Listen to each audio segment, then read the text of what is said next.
Welcome to the We Are More podcast. My name is Alyssa. And my name's Bree. We're two sisters passionate about all things faith and feminism. We believe that Jesus trusted, respected, and encouraged women to teach and preach his word. And apparently that's controversial. Get comfy. Guess who's back? Back again. We're back. Tell a friend. Is that the first time we've opened an episode like that? No, it can't be. I feel like you've definitely started an episode like that. I can't stop, and I won't stop. I refuse to stop. With that particular song? Yep. Well, good. At least we know where your priorities are. Mm-hmm. My priority has always been Eminem. Obviously. You know, I've heard that from many people. Honestly, a day does not go by without me quoting Eminem. For the, two songs that you actually know? A true Michigander, through and through. Yes. As our governor would say. Does our governor say that? No, she just always says, Michiganders. To all my Michiganders. The people that aren't from Michigan have no idea what we're talking about. We're from Michigan. That's located in the United States. It looks like a hand. And then we stole a little bit of Wisconsin. I'm not clear on the history, but we call that our Upper Peninsula. And we do this particularly weird thing when someone asks where we're from or where we're going. We hold our hand out like a mitten and we point. Yeah, we're like around, thumb area.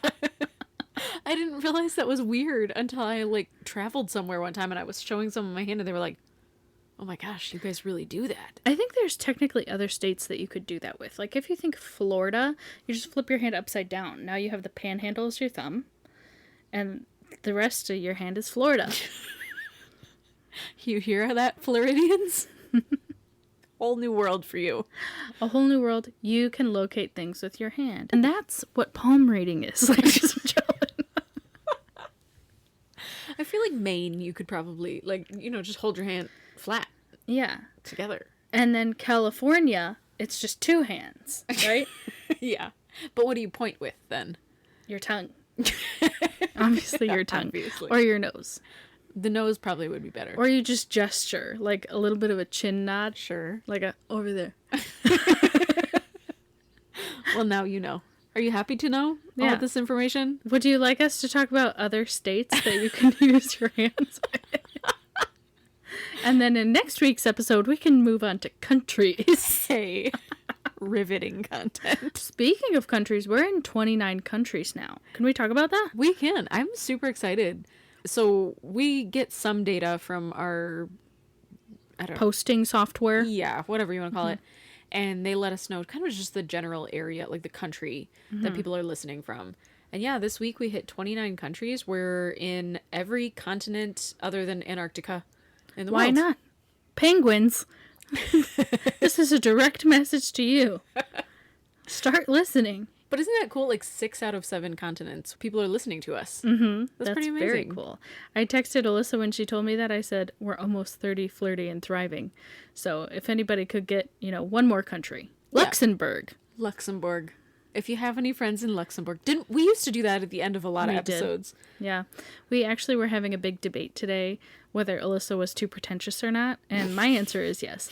Because I'm like, Luxembourg. And she's like, Luxembourg. All right, people, if you know anyone from Luxembourg, ask them how they say the name of their country. Google it right now.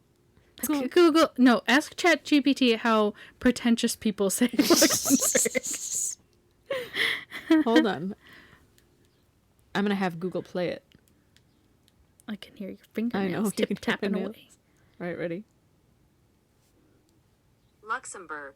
All right. That was anticlimactic. Justification! But it has an O-U-R-G. Okay, think about the French language and how many letters they just throw in there willy-nilly. But this is in English. It doesn't matter. You're pretentious and wrong. I will admit to being wrong. Hallelujah. Probably pretentious. Hallelujah.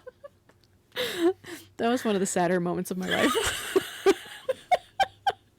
You even pulled up the phone. I didn't pull up the phone. You pulled out the phone. My gosh. I'm glad you all were there for that moment. I'm going to be thinking about this for a while. She's going to tell everyone we know. And now we can go on to other things that you pronounce. Shut up, Envelope. Brianna. Let's get to our actual content. Costco. Okay, Costco has a T. And Luxembourg has a U. But Costco has a T. Mm-hmm. Okay, how do you guys say the ice cream that is made from fruits? Not sorbet, the other one. Think on that for a moment. Because I say sherbet, because that's how it's spelled. And as any good American, I say sherbet. Well, I'm not a very good American, so there you go. Anyway, so on to today's content. Speaking of being a not good American. No, wait, she's good. We're talking about good. We're starting with good. We're starting with good, but globally good. Globally Which good. is maybe not American good. I was thinking in the bathroom, and I'm As not. you do. Currently, I'm not thinking before I'm speaking, so this story may go absolutely nowhere. Cool. But I was thinking about how anti-Christian America is. Oh, good. Let's really piss people off. I was just chilling in the bathroom, and I was like, America is all about pull yourself up by your bootstraps and get things done and take care of your people, like yourself and whatever. I'm like, how unchristian is that? Think about what Jesus did. Think about him feeding the, how many was it? 10,000? I don't know. He was constantly feeding people. 5,000 and then 7,000. Washing other people's feet who would be considered below him. Think about how he lived his life, how un-American that is. And the church is called to live life in community, like truly deeply in community, where you are just doing for other people all the time, even people that are not in your tiny little sphere, but your broader community, to do everything you can possibly do for them. Whereas we are very hyper independent here. Yeah, it's like pull yourself up by your bootstraps. But how much further could you go if you didn't have to pull yourself up? What if you could reach out a hand and someone else could help you up? How much further could you go? That was my thought in the bathroom. Random bathroom thoughts with Brie. Sometimes I have really deep thoughts. Specifically in the bathroom. Yeah. I feel like we've done a shower thoughts with Brie segment before. Yeah, I have some really weird thoughts. I was listening to Amy Poehler's podcast today, and she was interviewing, I think her name's Natasha Lyonne. She's an actress. She was in like Russian Doll and Orange is the New Black. But just listening to the way she was speaking, she's really interested in quantum physics. Whoa, you guys should listen to that episode. It blew my mind. Just a side note. I am not interested in quantum physics. Neither am I. Not my vibe. No. She's like, why are things the way they are? But also at the same time, nothing matters. But for people that think things do matter. Speaking of. Wait. A butterfly in the sky. So today once we finally get ourselves on track, we're going to be talking about some current events, some inspirational women, just kind of having a nice little chat this week. Yeah. Just chatting it up based on what I saw scrolling through TikTok. So I thought we could break up this podcast into 3 different segments. So I can do the ba-da-da-do sound again? Exactly. Huzzah. So the first one, just like women to celebrate. I think it's important to speak about the women that are out here in the world doing good, making changes, making movement, because we hear about, ye old gentlemen all the time. It's time to celebrate some old gentlemen. ladies. And just some different female experiences out there in the world today. Good, bad, ugly, and some little micro-feminist movements. Because I had made a TikTok post the other day meaning like a month ago, that was like, share some micro-feminist movements or acts of microfeminism that you practice in your day-to-day life, just because I was interested. Mm-hmm. And so some people commented, and we can share that. I love it. All right, tell me about some inspirational women, Brie. I want to hear about it. Here's to the ladies. Mackenzie Scott.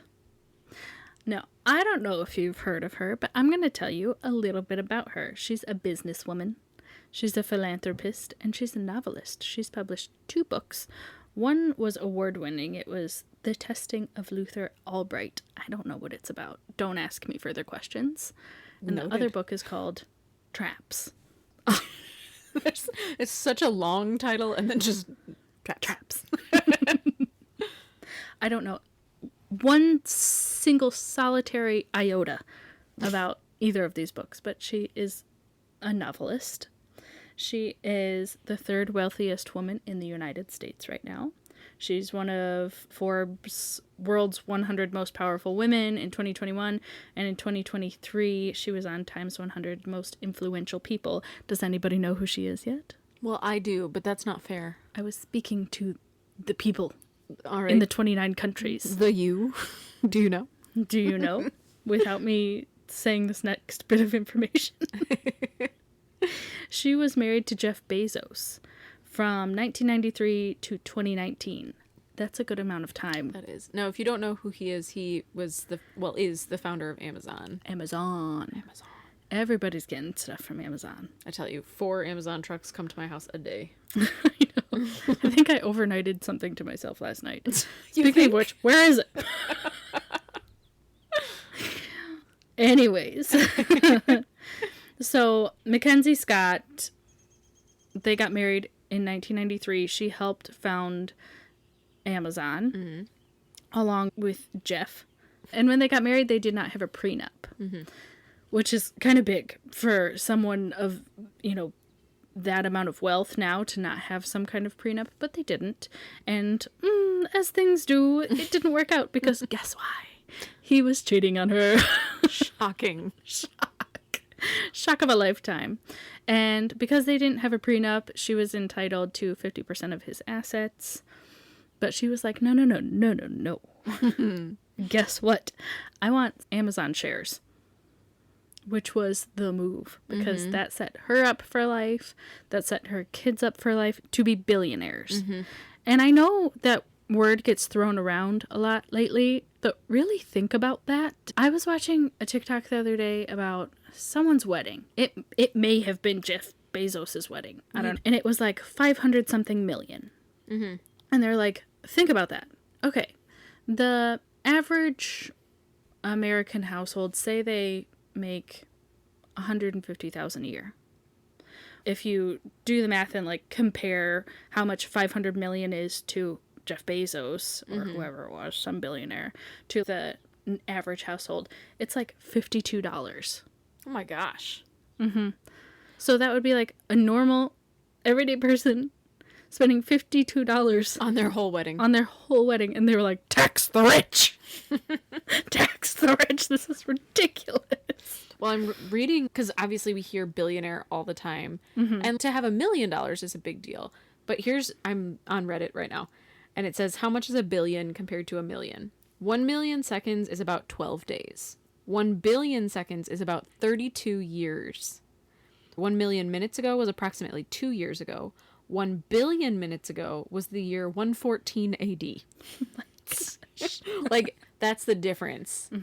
So, yeah, to think that she set herself and all of her children up as billionaires. That's Billionaires. just beyond my concept Yeah. of anything. It's insane. It's like, you can't even fathom that amount of money to a normal person who is like, oh, I'm going to Target. Oh, crap, I accidentally spent $100. That's however many hours that I just worked. That's a significant amount of money. Whereas, like, these billionaires poop on $100. That's... this is insane. This is insanity. Anyways, back to Mackenzie. So, she is a billionaire, but has agreed to donate a majority, so over 50% of her income, her wealth, to charitable organizations. And that was something called the Giving Pledge, which was founded by Bill Gates and Warren Buffett. I want to say buffet. That's not it. Buffett. Which encourages wealthy people to contribute a majority or more than 50% of their wealth to philanthropic causes. And so she was like, yep, I'm in it. So in 2020, she donated $5.8 billion to charitable causes. 2021, she donated $2.7 billion. And as of mid-December 2024, she's donated $19.3 billion. In total. And I don't even know. It's just a lot. So her charities that she's choosing, it's like a wide variety. It's like 1,600 different charitable organizations at this point. But a lot of them deal with gender equity, racial justice, reproductive rights, and the arts. I love that she threw that one in there. Yeah, And she's the like, arts. the arts. Yep. And she's donated more than Jeff Bezos ever did. She's one of the leading donors out there in the world. In the world, yeah. And she's still a billionaire. She's still raking in the dough. And you think about that and you're like, how much good could be out there in the world? How many problems could be solved? Think about your neighbors that, you know, are struggling to pay rent. Think about the people who are struggling to put food on the table. And there are billionaires out there who think they shouldn't be taxed. Well, the thought that she can have given away $19 billion. I mean, I don't know how many seconds 19 billion equates to, but it's a bunch.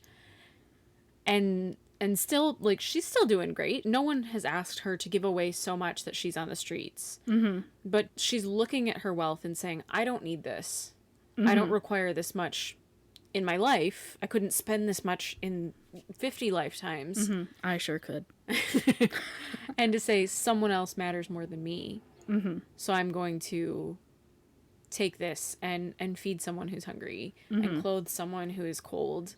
Whatever this money is doing to provide for other people. Amazing, amazing women. And one of the things Brie and I talked about, you know, is I think based on some of the coverage that I've seen about her, I've heard a lot of people say things like, well, you know, she's just spending his money. They got divorced and she's just spending his money. Oh, I got you. Elon Musk. Our friend Elon Musk. Well, don't say that. Our local enemy, Elon Musk,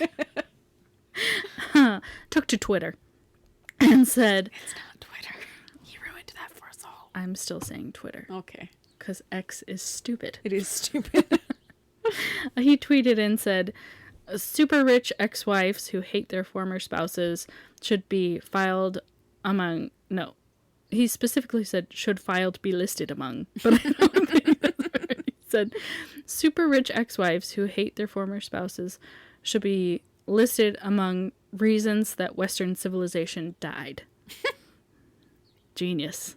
Imagine sitting on your, I don't know, plutonium throne and looking at someone doing this level of good in the world and saying, you suck. Well, I think he's lashing out because she's a threat to him in some ways.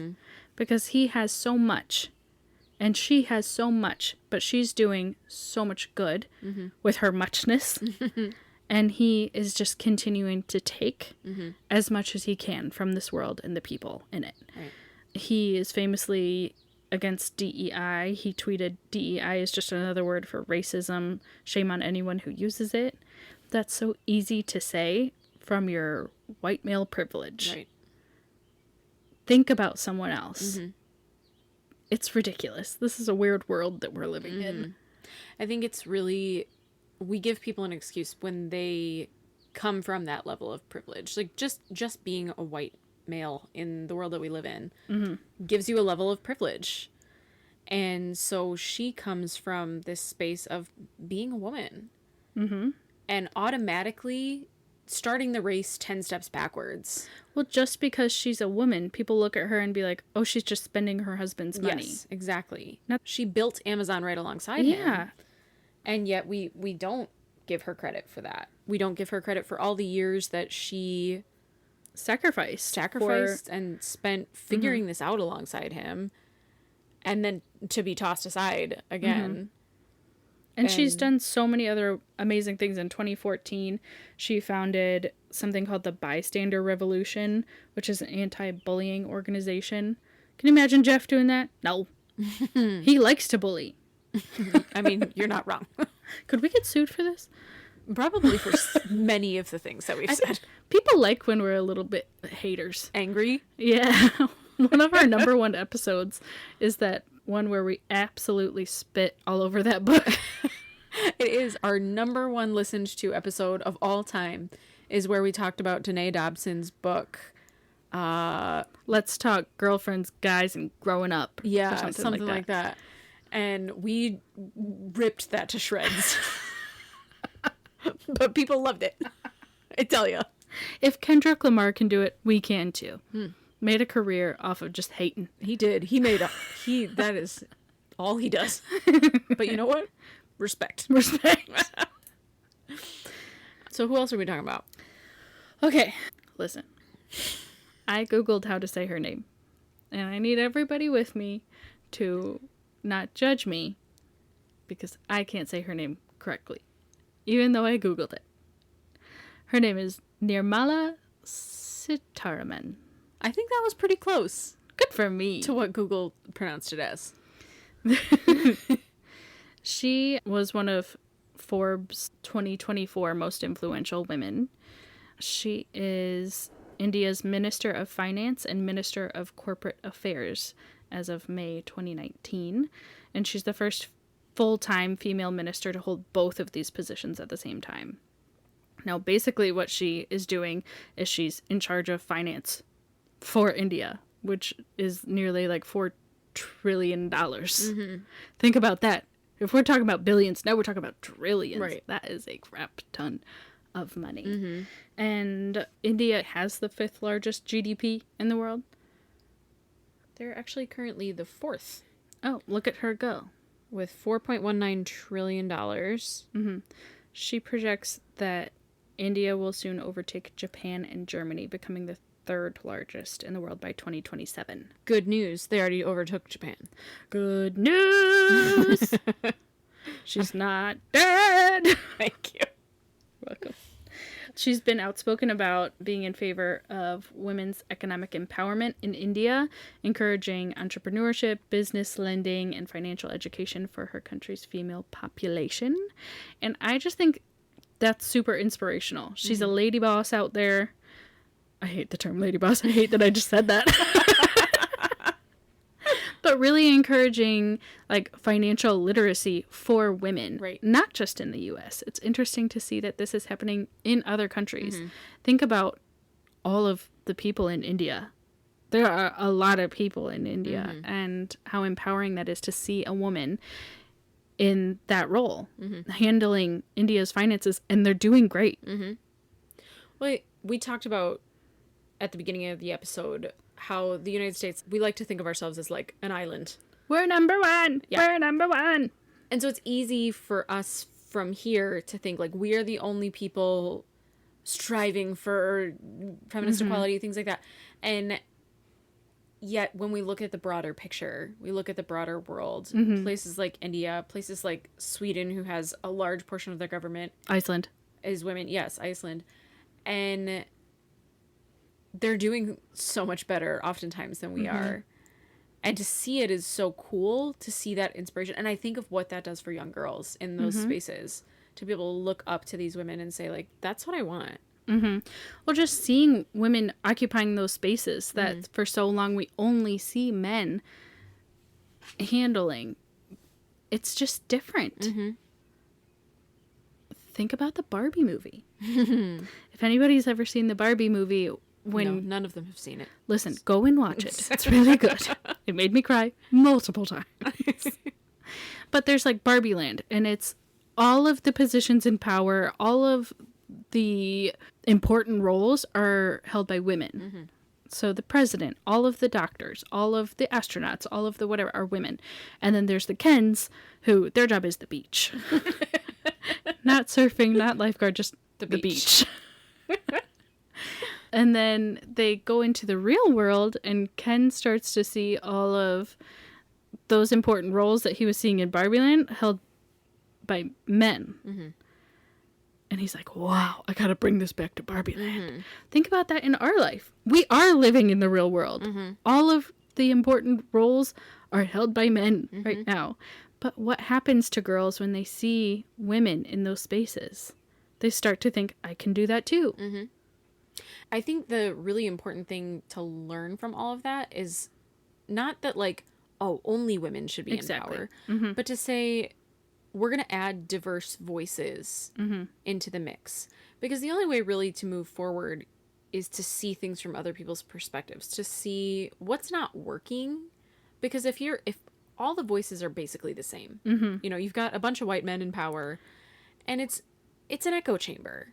It's all one voice coming at you. So then if you add those extra voices and you say, okay, what do you see that's going on that's wrong? Because I don't see it because it doesn't impact me. So what do you see? And I could say that for myself in my own life. You know, I only see things from where I'm sitting. So I need someone else to come along and say, well, I struggle with this. You don't see it because it doesn't impact you. And so when we add women's voices into the government, when we add women's voices into finance, into philanthropy, into business, into all of these spaces where historically we have been kept out of, now there's a new perspective there. Now things can change in a positive light so that everyone can feel equal, so that everyone's voice can be heard.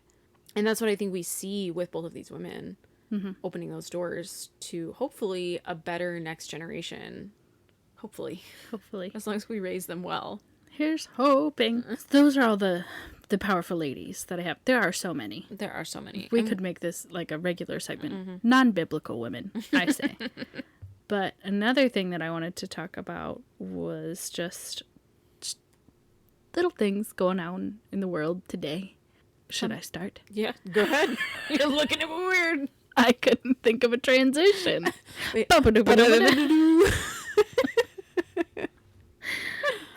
Just like female experiences, right? What's going on in the world today? It's good to stay, up to date, yada, yada, yada.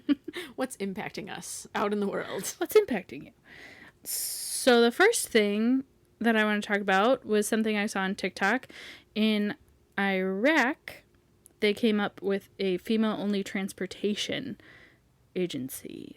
I think there's a couple different companies doing this, but it's specifically like driven by women for women, because they notice there are people saying they don't feel safe using public transportation or using those rideshare apps. So they came up with female only, driven by women for women. And I just think that's really cool to hear about because it gives women a whole nother opportunity that they didn't have possibly before.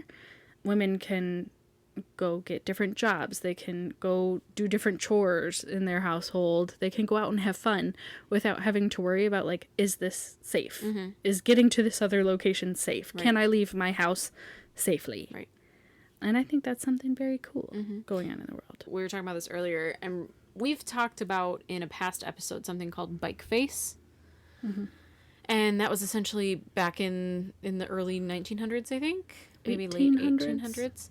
When bicycles really gained popularity in the United States, and women were riding them because women were not able to drive cars at the time, and so women were riding bikes, and that gave them a level of freedom. It allowed them to do things like get jobs outside of the home because they had transportation to get there. It allowed them to have a social life outside of the home because they could get places. I think that's something we totally forget about is the community aspect. Yes. Having access to other people so you can go talk to them and be like, hey, is this normal? Yeah, well, we just talked about that on an episode. Having community allows you to make sure that your life is healthy too.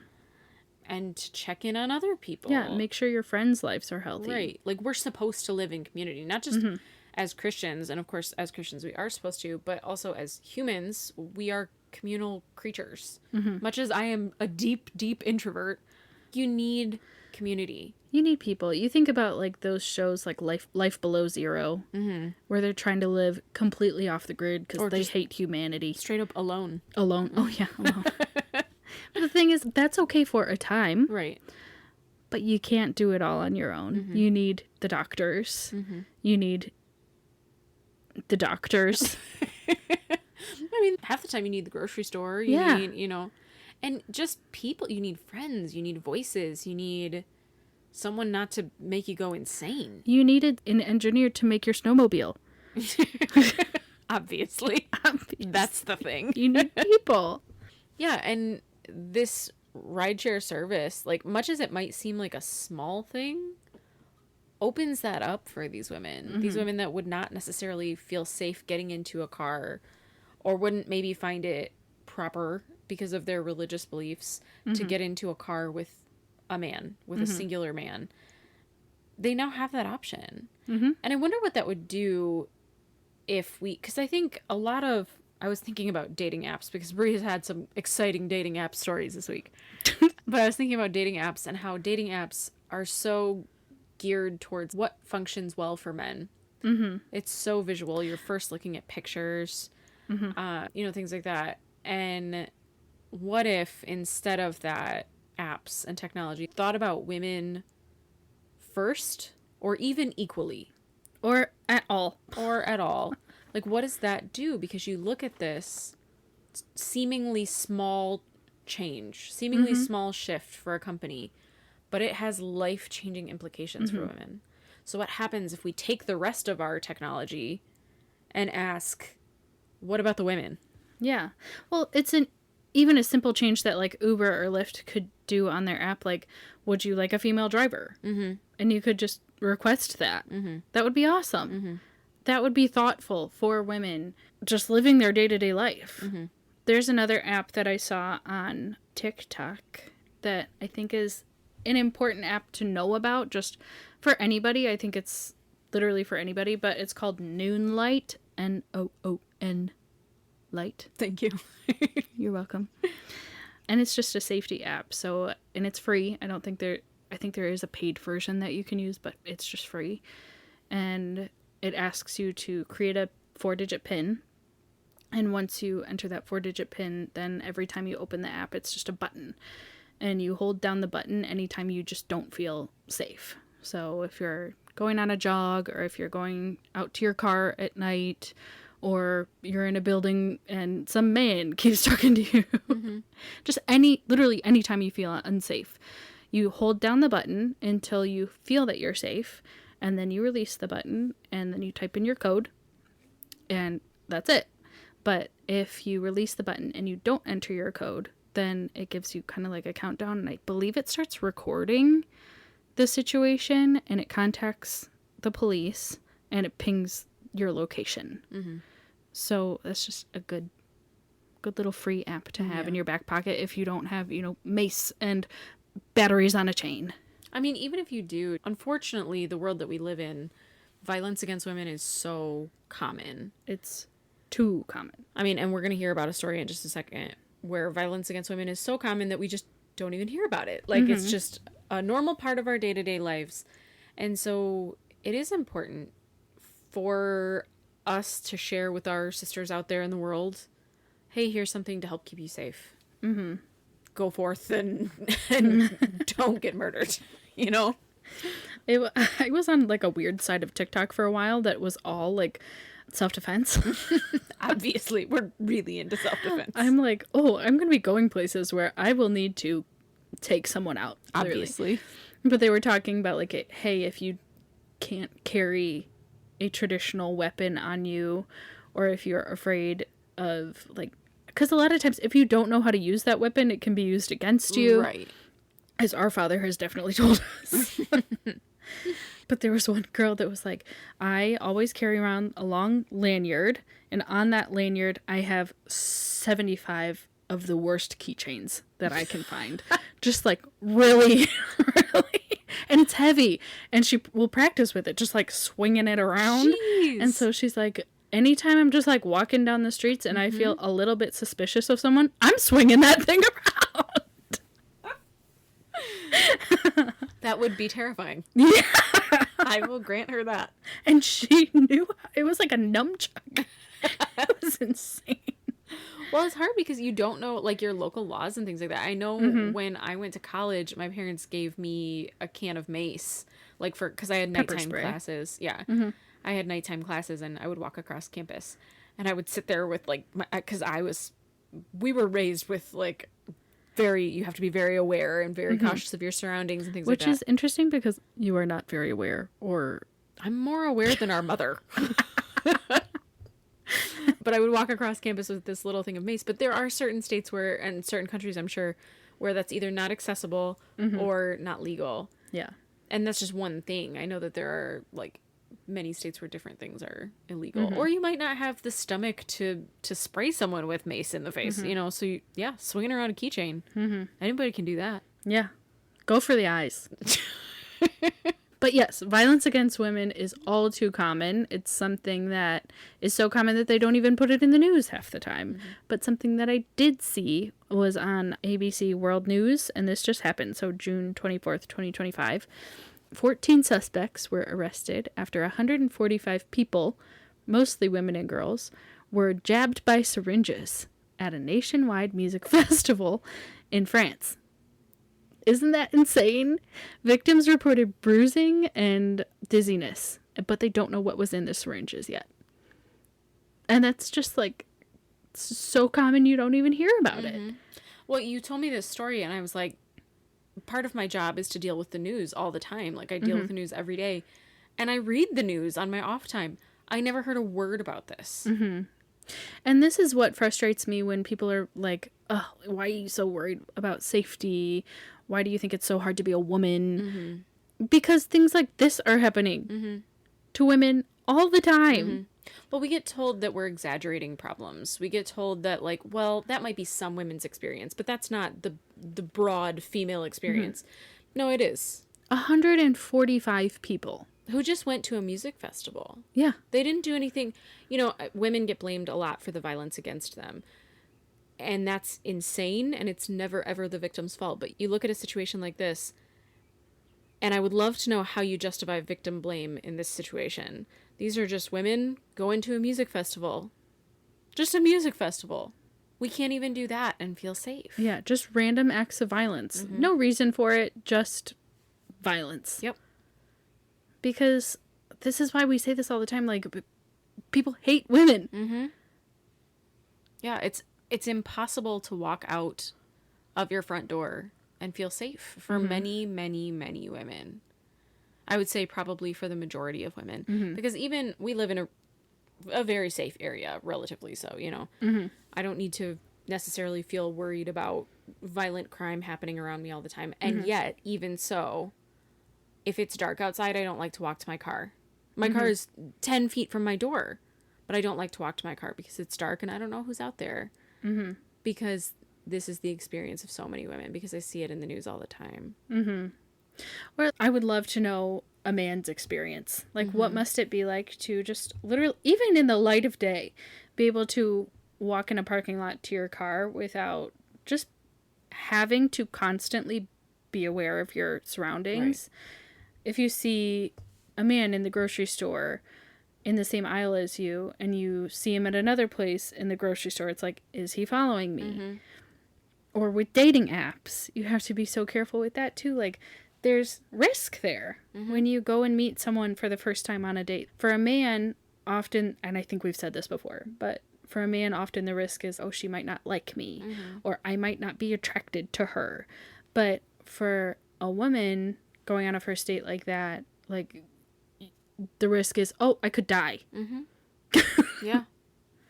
And what's wild to me, and we haven't necessarily talked about, like, Christian aspects within this. It's been mostly a feminist podcast today. Sometimes you need that. But I think, like, from a Christian standpoint, so often the Western conservative Christian church is the first one to dismiss violence against women. They're the first ones to dismiss the experiences of women.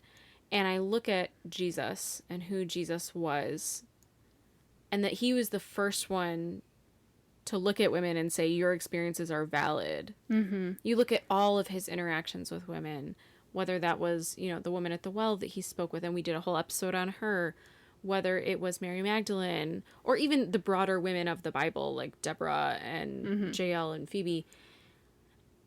And female experiences were valid and important and listened to. And yet the church is the first one to dismiss us. Which, when Paul says, go and be different, they were showing the people at that time how to be different, because women were property at the time. They didn't have rights. And so Jesus speaking to them like they were people and not cattle, that is the difference. That he showed love. He showed equality towards men and women. And we're somehow slipping back into like the past right now, where women's opinions, their lives, are not valid. I think if we were to look at the biblical times, you know, and kind of that society and culture, I think we're starting to look as a Christian community more like what the Roman culture was. That Paul and Jesus were specifically saying, don't do this. Step away from this, be different. And that's so much more what we look like. I've seen so many TikToks recently. I saw one today, and it said, if your church wouldn't welcome Jesus into it today, then you need to find a new church. And so he listed out, he's like, you know, you might sit here and tell me like, oh my gosh, my church, of course my church would welcome Jesus, you know, whatever. And so he's like, okay, well, let's talk about that. Jesus was an immigrant. Jesus was a person with brown skin. Jesus fought for equality. Jesus hung out with the prostitutes and the tax collectors and let people wash his feet that most of society rejected. And he washed their feet. Exactly. He interacted with women. He gave women equality. He gave people of color equality. You know, like all of these things that the modern Western evangelical church is rejecting. And I see that in all of this, where the church would have a big problem with many of these things. But what I find is some like bright spots are there are churches out there that are saying, no, that's not okay. We're not going to be like that. And we actually follow several of those churches on TikTok, so feel free to look those up. Yeah, there's quite a few accounts that I've been following that are really inspirational that I really appreciate. They are very inspirational because of many things. All right, so shall we to the next segment? All right. So this post is from, oh gosh, a while ago. When did we post this? Gosh, it was a while ago. May. End of May. It's been a hot minute, guys. I'm like, the other day. Oh, a month and a half ago. We're not like the most on top of things all the time. We have jobs, okay. So it's a picture of Bree's really excited face. It's actually deeply terrifying. And it says, tell us about your unhinged acts of microfeminism, and we'll share them on the pod. And if you guys want to come and comment on this again, I'm sure that we will revisit this and chat about more things. But here's just a few of them. So one of them says, calling all unknown animals she or her. I hate that the default is male. And then she named her Roomba Victor because he does the vacuuming, which I thought was hilarious. I've actually heard that just in general, like anytime someone says, oh, I'll ask my boss, or, oh, ask the doctor, always assuming that person is a she. Be like, oh, what did she say?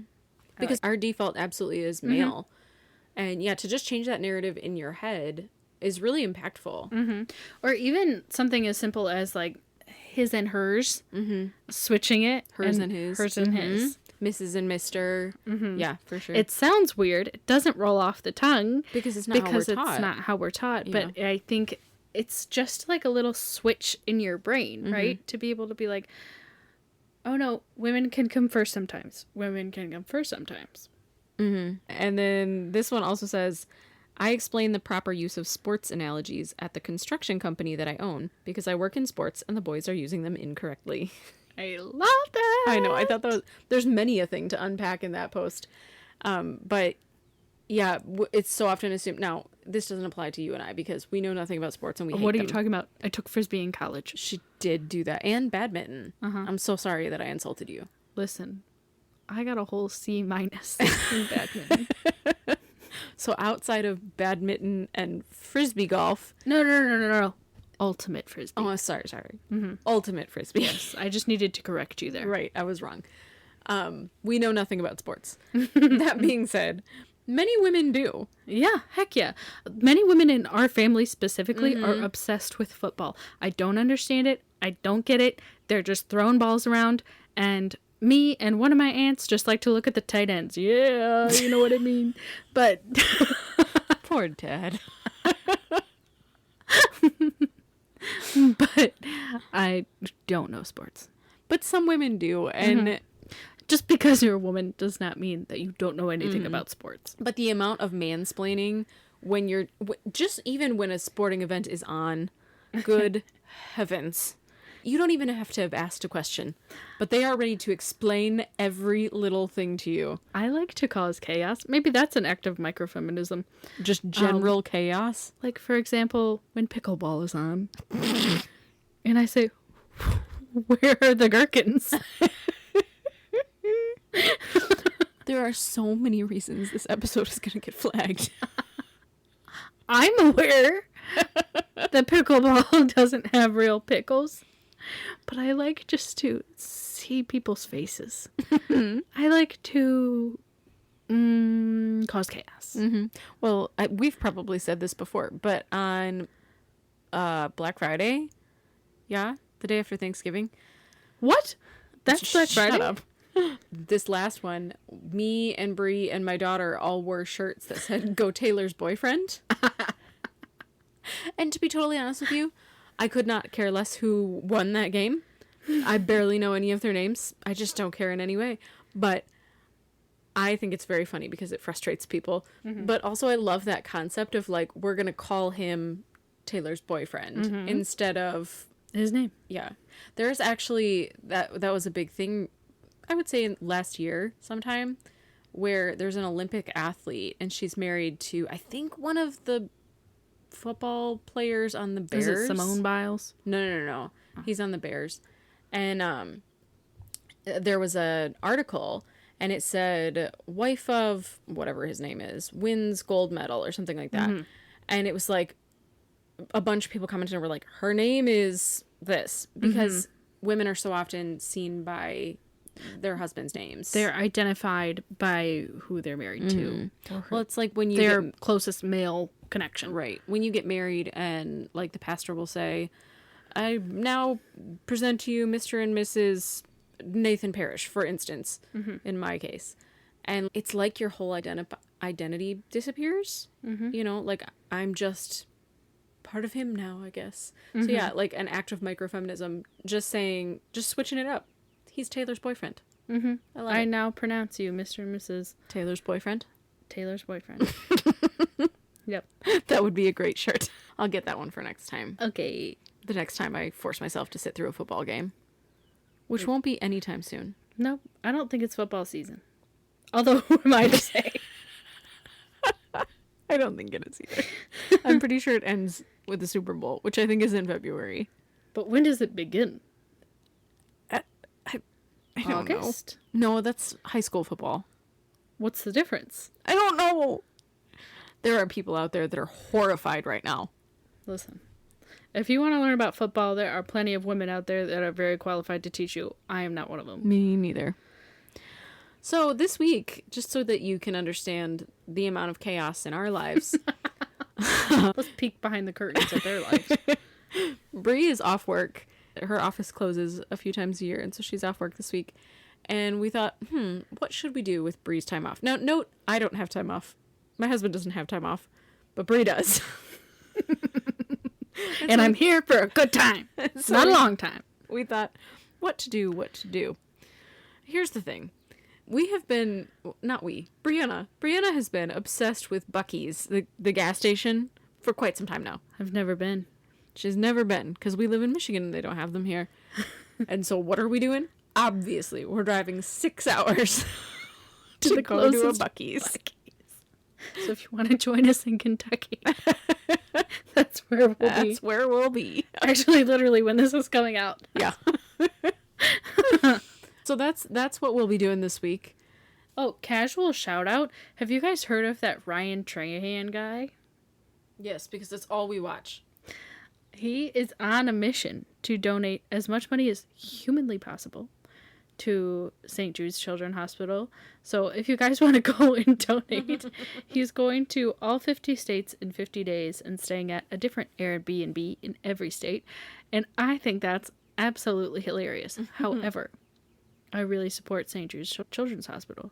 And as of today, he's at like $2.4 million. Yeah, it's insane. That'll just tell you how much money is out there floating around in the world. In 20 days, he's gotten that. Thank you for that. So next week, I want to talk a little bit about church safety.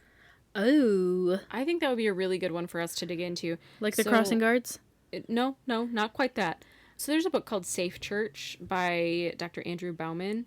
And it's one that I've wanted to read for a while. I'm not sure that we will read it before next week, but I want to talk a little bit about the lack of safety in churches for women, what we've seen, what other people are seeing, other people's experiences. Maybe we'll post on TikTok so you guys can let us know some of your experiences as well. Some Tic Tacs? Yeah, some Tic Tacs.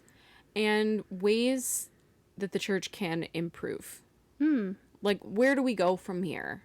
How do we make things feel safer? Because I don't know about you guys out there, but for me, as someone who has had a ton of church trauma, has had a lot of lack of safety in church, it's hard to walk into a church at all. Because you walk in automatically assuming this is not a safe place for me. So what can churches do to make women feel comfortable and safe? And actually, I think that's good timing because the author of that book is going to be at Baker Book House on July 8th, I believe, in Grand Rapids, Michigan. With Professor Beach, who we spoke with last week. So you can see both of them. And I believe there's another author there as well. So you guys can head out there if you're local to Michigan. That would be an amazing event. Plus, Baker Book House is amazing. It's amazing. But also, like, say you're unhinged, like, listen, and you're just like, no, I'm absolutely going to go on a road trip to that. I mean, I would, except I'm getting my wisdom teeth pulled that day, so... We could make some fun Tic Tacs with that. Ah, the Tic Tacs. All right, so we'll see you guys next week to talk a little bit about church safety. In the meantime, be nicer humans and go donate some of your billions of dollars, obviously. Billions and billions. Billions and billions. We know you're out there. Yeah. All right, see you next week. Love you, bye. May the Lord bless and keep you. Huzzah.